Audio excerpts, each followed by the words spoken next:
Alors, il y a quelques jours, vous l'avez rappelé, c'était les 35 ans de la signature de la Convention internationale des droits de l'enfant.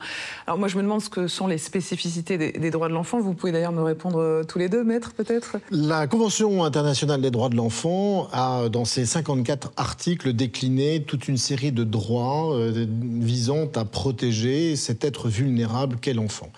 Le droit au nom, à l'identité, au bien-être, à l'éducation, à l'enseignement, le droit d'avoir un toit, d'être hébergé, d'avoir des conditions alimentaires qui sont tout à fait conformes à ce qui est souhaitable, le droit de jouer, le droit également d'avoir une activité de loisir, et ce qui me paraît très important, le droit de participer à son avenir dans le cadre des décisions qui le concernent.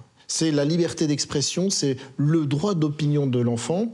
Et ça s'est traduit dans des dispositions intéressantes dans la législation française.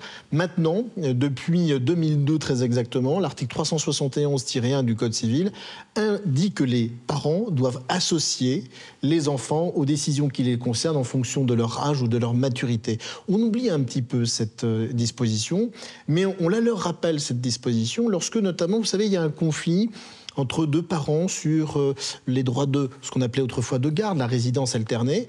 Et là, dans toutes les procédures qui le concernent, l'enfant peut être amené à donner son opinion. Ça n'est pas lui qui va trancher la difficulté, mais c'est lui qui va pouvoir orienter aussi la décision du juge en fonction de ses propres souhaits.